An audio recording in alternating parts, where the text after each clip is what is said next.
Boa noite, graça e paz. Espero que todos estejam bem, com a misericórdia do nosso bom Deus. Semana passada eu trouxe um assunto que foi saiu um pouco fora da forma como eu costumo trazer. Eu falei sobre santo e santificação e não tinha como fugir desse assunto sem abordar várias passagens bíblicas. E até peço desculpa, porque foi até um pouco cansativo, mas eu não encontrei uma outra forma.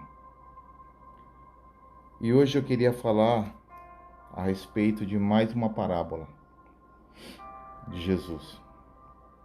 Eu queria que vocês me acompanhassem. Lucas capítulo 10. Lucas capítulo 10, versículo 25. 25 ao 37. Lucas capítulo 10, do versículo 25 ao 37. Uma parábola muito conhecida por nós, a parábola do bom samaritano. Essa parábola dá sequência à mensagem que Jesus já havia trazendo sobre o Salvador dos humildes. Porque Jesus falava sobre Deus, muitas vezes, ocultar aquilo que Ele quer dos sábios, mas ao mesmo tempo Ele esclarecer e revelar aos pequeninos. Eu acredito que muitas pessoas estavam acompanhando o raciocínio de Jesus, o que Ele vinha dizendo, e entre essas pessoas, muitos homens da lei, muitos sacerdotes, gentios, além de seus discípulos, apóstolos. E no versículo 25 diz: Eis que certo homem, intérprete da lei, se levantou com o intuito de pôr Jesus à prova e lhe disse: Mestre, que farei para herdar a vida eterna? Então Jesus lhe perguntou: Que está escrito na lei? Como a interpretas? É estranho como um homem que conhece a lei, como um estudioso, um mestre da lei, faz uma pergunta dessa. E Cristo, sutilmente, lhe responde com uma outra pergunta. O que está escrito na lei? Na lei da qual você é mestre. O que ela diz? E então ele responde: Amarás o Senhor teu Deus de todo o teu coração, de toda a tua alma, de todas as tuas forças e de todo o teu entendimento. E amarás o teu próximo como a ti mesmo. E aí Jesus lhe responde: Respondeste corretamente. Faze isto e viverás. Observe que Jesus ele não responde: Respondeste corretamente. Continue a fazer isso e viverás. Ele diz: Faze isto. O que ele está querendo dizer? Que aquele homem que conhecia a lei, aquele mestre, ele conhecia a lei de fato, mas ele não vivia a lei. Ele conhecia, ele ensinava, mas ele não vivia. E aí Cristo lhe responde: Então, respondesses bem, conhece, então faze isto e viverás. Mas perceba que quando Cristo ele responde afirmando que aquele homem ele conhecia, mas ele não vivia, ele se sentiu ofendido. E com uma forma de justificar, ele pergunta: Mas quem é o meu próximo? No versículo 29, ele diz: Ele, porém, querendo justificar-se, perguntou a Jesus: Quem é o meu próximo? Quem é esse meu próximo no qual a lei pede que eu tenha que amar? Quem será esse? Na verdade, ele estava tentando se desculpar ou encontrar uma uma desculpa, porque tipo assim, eu conheço a lei, mas eu não a faço porque eu não sei quem é o meu próximo. E aí Jesus, na sua forma de ser, começa a explicar o espiritual com um exemplo terreno. Ele começa com a parábola do bom samaritano. Ele diz lá no capítulo 30, versículo 30.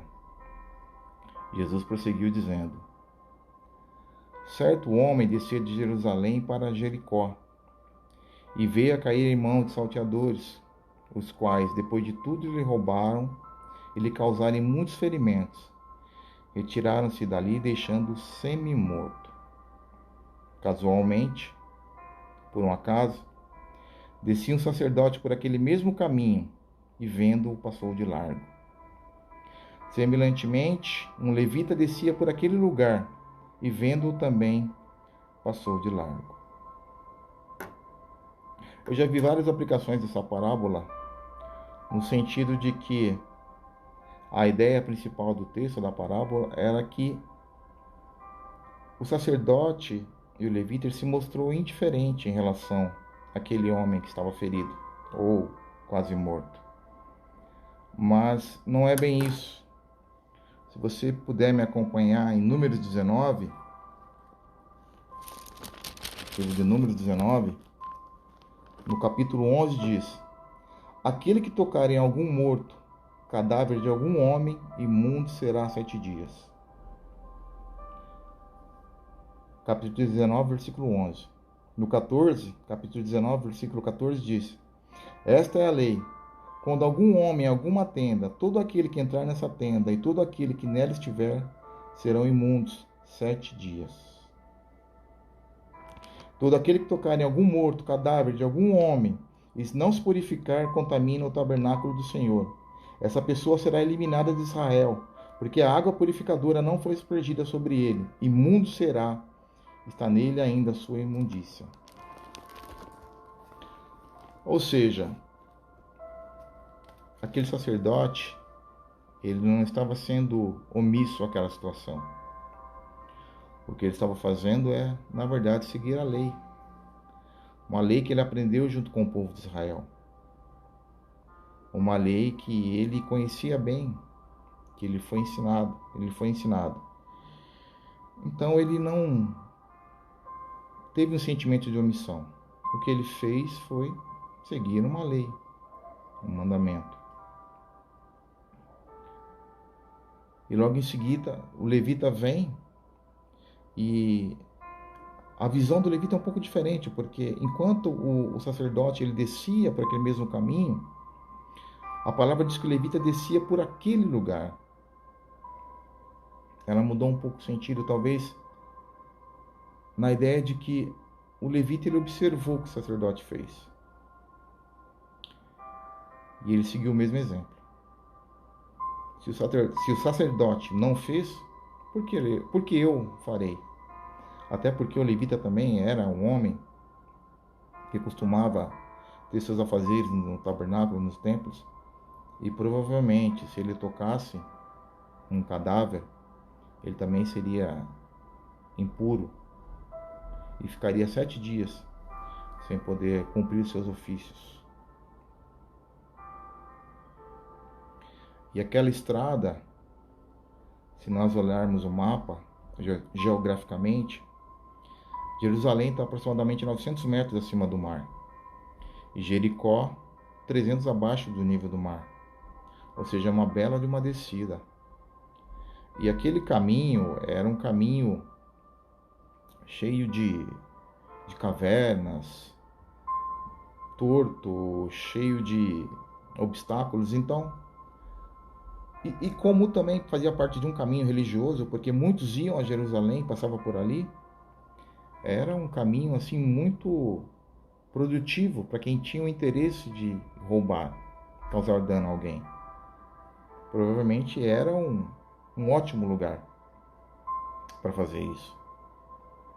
Mas eis que o sacerdote descia, sentido de Jerusalém para Jericó, e ele viu aquele homem, todo machucado, sanguentado, quase morto.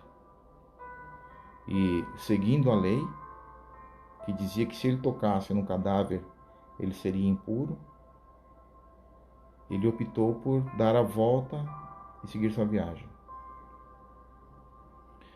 E o levita, também vendo aquilo, tomou a mesma decisão. Deu a volta pelo corpo e foi embora. E aí, eis que aparece um certo samaritano, que seguia o seu caminho. O samaritano seguia o seu caminho. A palavra diz que tanto levita quanto sacerdote, ele vinha de Jerusalém para Jericó. Já o samaritano não. Ele seguia o seu caminho. Levando para um âmbito espiritual, não que essa narrativa faça parte de uma história que realmente tenha acontecido, mas como Cristo ele costumava usar suas parábolas para explicar de uma forma terrena aquilo que era espiritual, levando por um lado espiritual, Jerusalém era a cidade santa, a cidade formosa, onde as pessoas iam para buscar uma intimidade maior com Deus. E Jericó não. Jericó, ela mesmo foi amaldiçoada por Josué, no livro de Josué, capítulo 6, versículo 26, que ele fala que maldito será aquele que tentar reconstruir Jericó. Então nós temos pessoas que estão vindo da graça, no sentido espiritual, é lógico, saindo de Jerusalém, no sentido de Jericó, da graça para a maldição. E aquele samaritano não. A palavra diz que ele seguia o seu caminho. O samaritano, quando ele passou perto e viu aquele homem, ele se compadeceu dele. Ele teve compaixão por aquele homem. Ele não pensou se pudesse passar pelo mesmo problema, poderia ser abordado por alguns assaltantes que ainda estivessem escondidos, esperando o próximo, e roubarem e tirar a sua vida. E os samaritanos, se nós olharmos no passado, eles tinham uma verdadeira rivalidade, ódio, entre os samaritanos e os judeus. Para os judeus, pior do que um gentil era aquele que era misturado, que não era judeu nem gentil, ou seja, o samaritano. Então eles viviam uma verdadeira rivalidade, sentimento de ódio de um para o outro. Mas esse samaritano não. Ele passou e ele teve compaixão por aquele homem. Nem se preocupou que religião ele seguia, se ele era católico, se ele era cristão, se ele era protestante, se ele era judeu, se ele era um samaritano, se ele era um gentil. Ele não se preocupou com isso. Sua maior preocupação foi tirar o seu azeite, o seu vinho, que tem na sua origem uma ação antisséptica, analgésica, e usar os ferimentos daquele homem.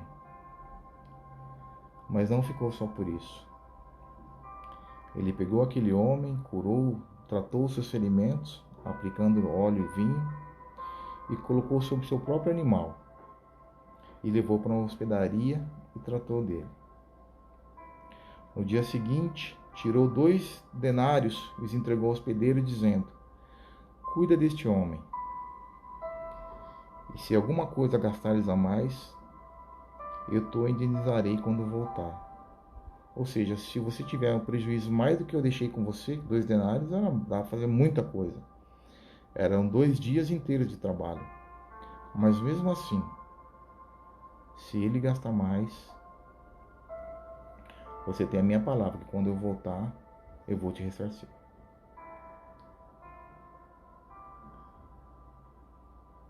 Esse homem, ele deveria ter algum tipo de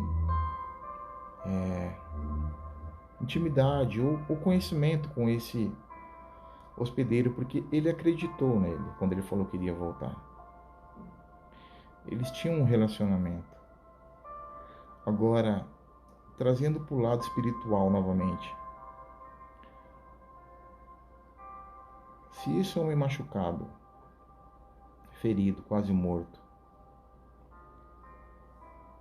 fosse alguém que, no âmbito espiritual, estivesse quase morto pelo pecado, quem seria aquele que viria para tratar, para cuidar? Quem seria esse homem? Quem seria esse homem que não se atentou sobre a situação, sobre o risco que ele estaria passando naquele momento, porque poderia ser atacado novamente? Um homem que não se preocupou sobre a religião daquele homem machucado. Sua preocupação foi única e exclusivamente em salvá-lo, em tirá-lo dali. Quem seria esse homem? E aí ele pega e entrega esse homem numa hospedaria e fala: olha, toque o pagamento, cuida dele.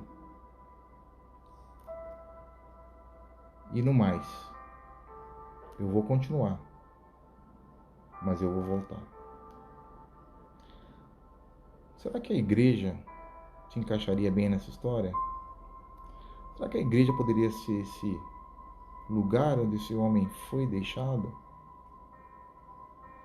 Será que esse homem na qual esse samaritano deixou, o dono da hospedaria, poderia ser o Espírito Santo?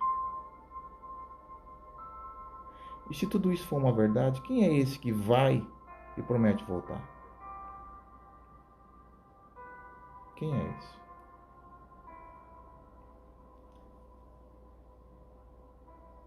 Sabe o que essa parábola nos ensina? Pensando na santidade de Jesus, o que ele nos ensinou logo no comecinho dessa passagem, quando ele fala sobre amarás o Senhor e todo o seu coração, todo o seu entendimento, o seu próximo. E quando a gente vê a forma como esse levita e esse sacerdote enxergou a situação, se atentando mais com a lei do que com a vida que estava ali em risco. Sabe o que isso me mostra? Que nós temos muita religiosidade. Nós temos muita religião. Nós conhecemos várias pessoas que conhecem a Bíblia de frente para trás, de trás para frente, todos os ensinamentos. Muita religião, mas pouco amor. Pouca compaixão. Sabe, pior ou até igual ao ódio, é a indiferença. Cristo nos ensinou, lavando os pés dos seus apóstolos, a tua compaixão, a tua humildade, o teu amor. E Pilatos nos ensinou, lavando as suas mãos, a sua indiferença, quando ele condenou Jesus. Será que já não chegou o tempo da gente ser menos religioso e ser mais parecido com Cristo? Nessa parábola, ela me ensina que eu sou o próximo, que a minha esposa é o próximo, que o meu vizinho é o próximo, que a pessoa que, se eu sair ali fora, encontrar na rua, é o meu próximo. O próximo é aquele que precisa de mim, mesmo sendo meu inimigo. É isso que Cristo nos ensina. Você pode guardar a lei, mas Cristo nos ensina também em João, capítulo 15, quando ele fala da videira, que nós somos amigos quando nós sabemos o que o nosso Senhor quer. E que servo é aquele que não sabe o que o Senhor quer. Eu acho que a gente precisa evoluir, passar para um próximo nível, deixarmos de ser servos, deixarmos de ser aqueles que vão às igrejas todos os finais de semana, aqueles que falam que conhecem o Evangelho, que guardam os mandamentos, mas que não amam o próximo. Nós precisamos dar um upgrade na nossa vida. Nós precisamos dar um upgrade no nosso relacionamento com Deus. Fazendo um paralelo, tem uma historinha que dizia o seguinte: certo pastor estava indo para a igreja, no culto, domingo, e passando pela estrada, ele viu um homem todo ensanguentado, caído ao chão. E aí ele parou e olhou para aquele homem, e ao mesmo tempo olhou para o seu relógio, preocupado com o horário do início do culto. Ele resolve: chegando lá, eu vou orar por esse homem. Não só vou orar, mas também no próximo domingo eu vou trazer uma mensagem a respeito das pessoas que são abandonadas. E eles seguem sentido ao culto, ao prédio. Logo depois passa um outro homem,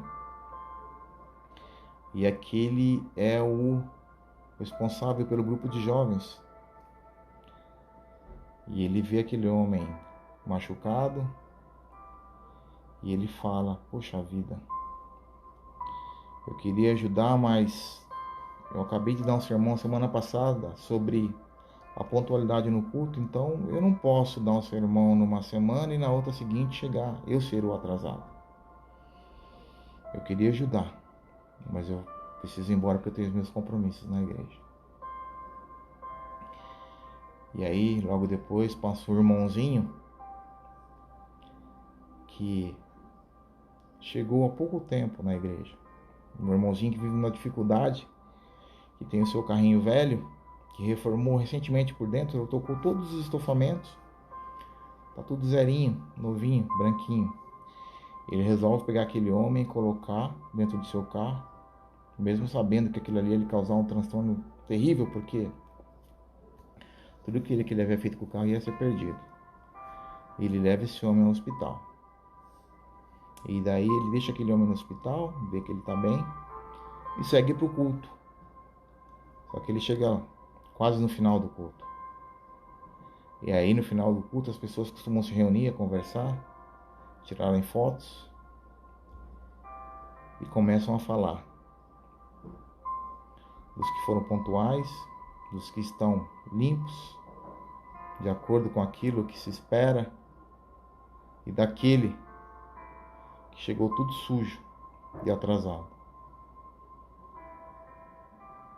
E aí mais uma vez a gente pergunta: será que nós estamos sendo religiosos ou nós estamos sendo verdadeiros cristãos? Então essa é a palavra que eu deixo para mim e para vocês hoje, para a gente começar a se preocupar mais com as pessoas, a identificar quem é o nosso próximo, assim como aquele samaritano fez. Religião é importante, mas ela não pode ser um ponto de cegueira na sua vida. Eu acredito que mais importante do que não tocar em alguém semi-morto, para Cristo, é salvar a vida daquele homem. Talvez os sacerdotes, o levita chegassem nele e percebessem que ele está morto, não tem mais o que fazer. Mas tentasse, não fosse indiferente. Vamos orar.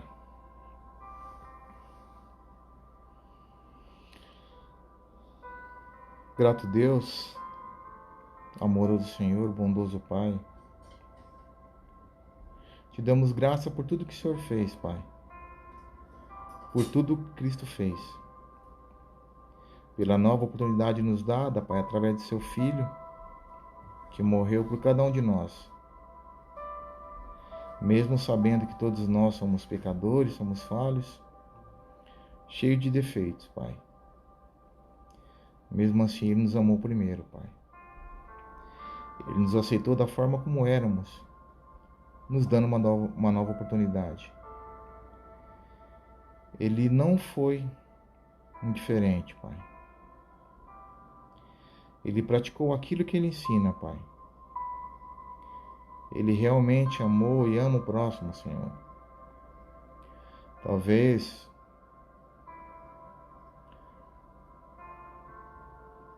algum dia alcancemos esse conhecimento, Pai.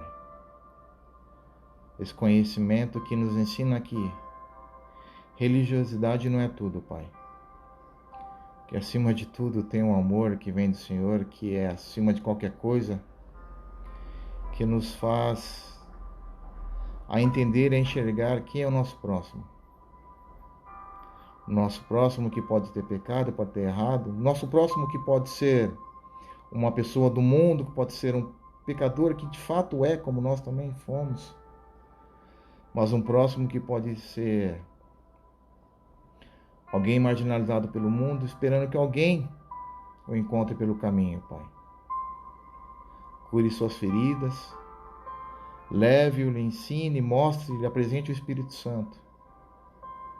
Assim como essa passagem nos ensina, Senhor Deus. E em nome de Cristo, nosso irmão mais velho, esse irmão que se entregou por nós na cruz, em nome dele, nosso irmão, nosso Senhor, Mestre, nós oramos, agradecemos e rendemos graça, Pai. Hoje e sempre. Amém, Senhor Deus. Que Deus possa nos abençoar, nos dar uma semana de paz, se assim Ele permitir. Que na próxima quarta-feira nós possamos estar aqui novamente para falar mais uma vez das boas novas do Senhor para mim e para a sua vida. Amém.